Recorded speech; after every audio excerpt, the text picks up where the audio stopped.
今天要来介绍一个目前在 Skyweaver 上面胜率蛮高的一个牌组。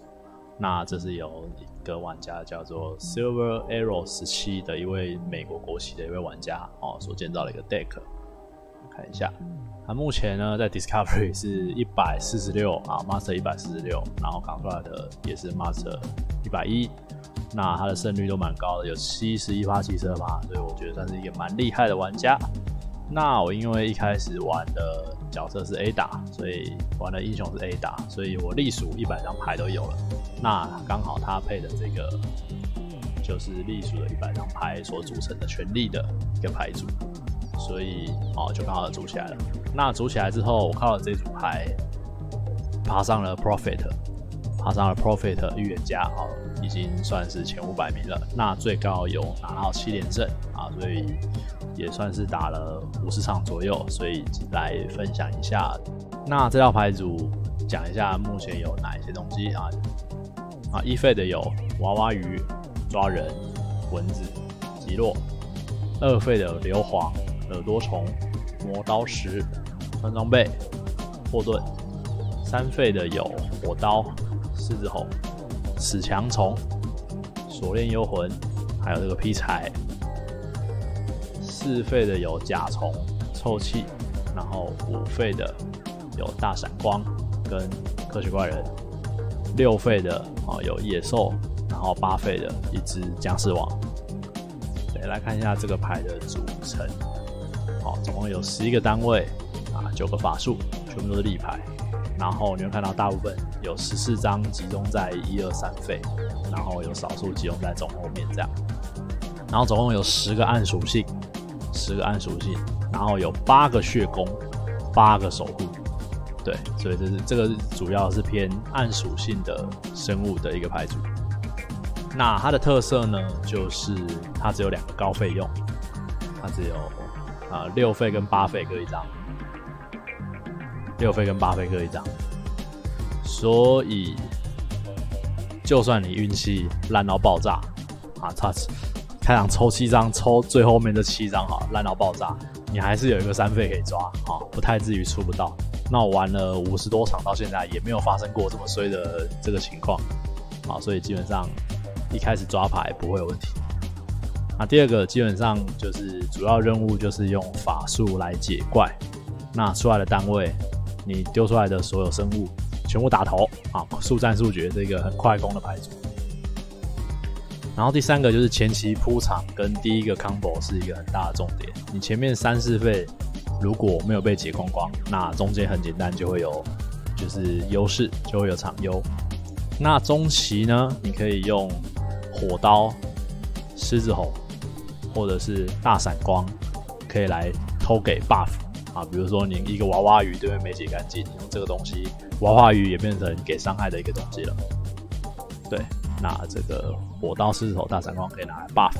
那中后期呢，会拿这个死强虫，这个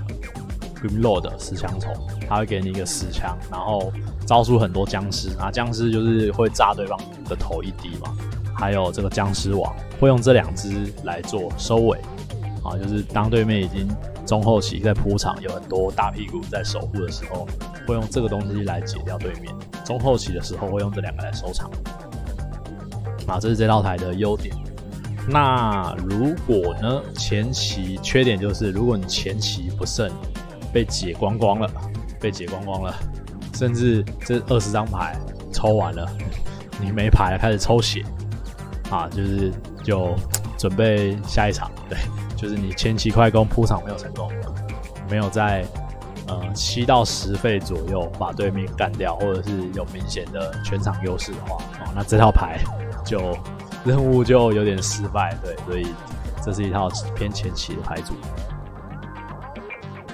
好，那接下来讲解每一张牌每张牌讲解。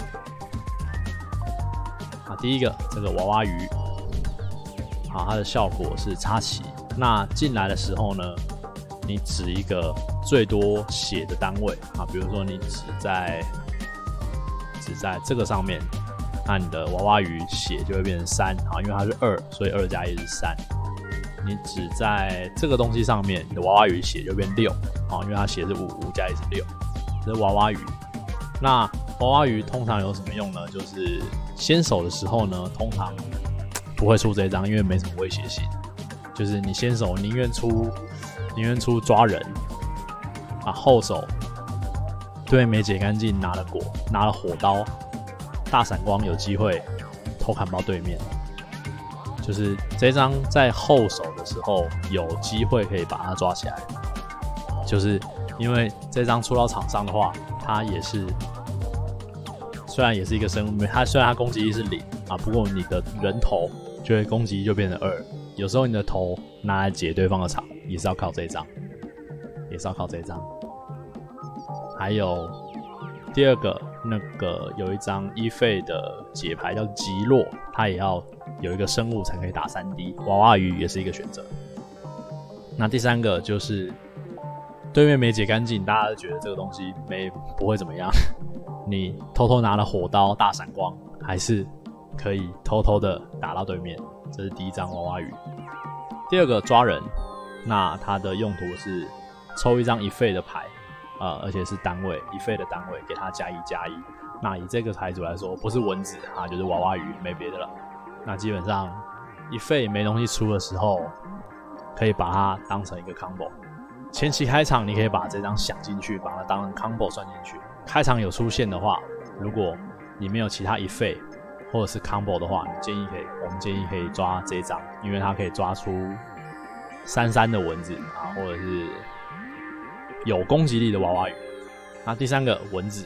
死了会让对面多一张垃圾，那剩下就是一个来乱的122。那好处就是搭配极弱，隔壁张极弱算好用至少你有个东西可以让对面扣3点。好，一费的一个很强的解牌叫极弱，对面前期的2-3滴血的生物通常可以一次打死。那如果是3滴如果你又刚好没东西的话，可以用娃娃鱼跟蚊子来当一下自己的生物。对，这个通常会留到2费的时候再出，这是蛮重要的一张解牌极弱。那接下来硫磺攻击3的一个前期怪，死了多一张火可以解场或者射头其实就这样而已。好，接下来是一张很重要的牌，耳朵虫潜伏然后死了你手上的所有牌都会附加 Fate 就是死了抽一张。那本号牌没有任何生物带法术没有一个是自带法术的生物，所以这个东西不会把你的任何法术盖掉。那当然前期它是一个过牌好帮手，这是耳朵虫。好，磨刀石死了出一只僵尸今天剩下就是一个来乱的222就这样。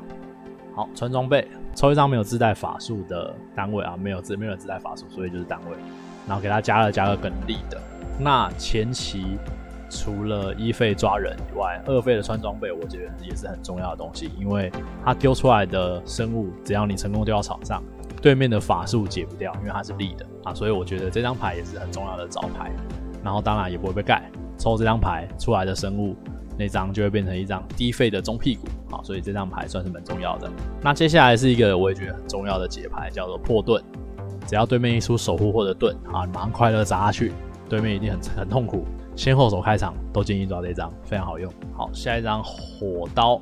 只要你的场面有任何一只对面没有解干净甚至没有屁用，看起来没屁用的娃娃鱼，给了这只之后打头，马上变成可恶的娃娃鱼。除非真的没办法，不然不要拿这个东西来解场，因为 Quest 这个东西打头才会触发+1+1，而且还会抽一张牌。建议一定要拿来打头。